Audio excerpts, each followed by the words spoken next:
Welcome everybody to our online program on addiction and recovery from the Sunshine Coast Health Center up here in Powell River, BC.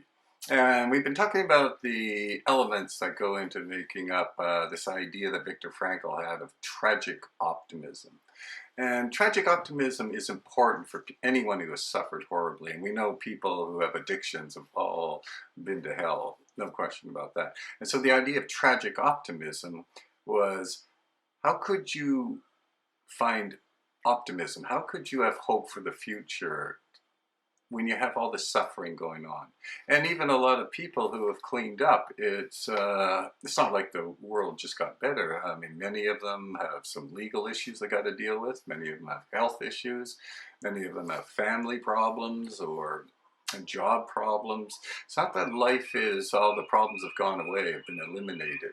But Frankl said you could still be optimistic. You could still be hopeful with his idea of tragic optimism.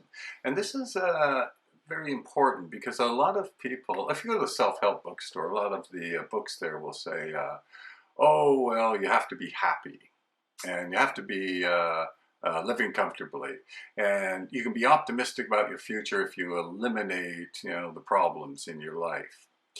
And Frankl said, no, it doesn't really work that way. That optimism doesn't necessarily mean you're going to live a happy life or a comfortable life or any kind of life where there are no problems.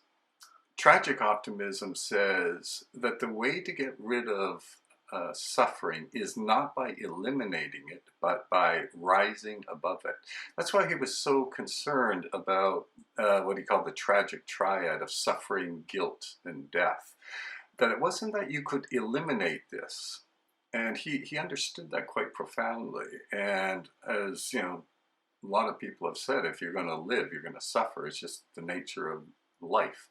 So the idea wasn't not to eliminate suffering, but to transcend it, to rise above it, to not be victim of your biology or your environment or your circumstances.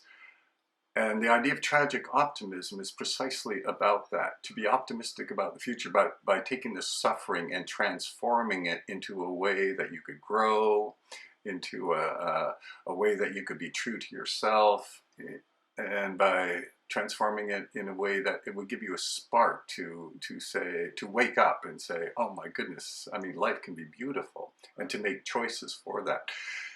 And he had talked about this, for example, people in the cancer ward, if they were given a diagnosis of terminal cancer. One woman he described was, she took on this role of being a model to the other cancer patients, and that if they could see her dealing with dignity and responsibility with her suffering, then maybe that might influence them and ease their suffering. And that kind of idea. So it's not that the woman in the cancer ward is all smiles every day and she has no problems. No, far from it. But she's now taken her suffering and transformed it in a way that she can rise above it. So that's a key point about tragic optimism, as opposed to the idea of, oh, I have to be happy and no problems, and therefore I can be optimistic about the future. No, this is rooted in suffering, in that you could still be optimistic in spite of suffering. Anyway, that's it for this online program, and we'll be back next time with a new topic.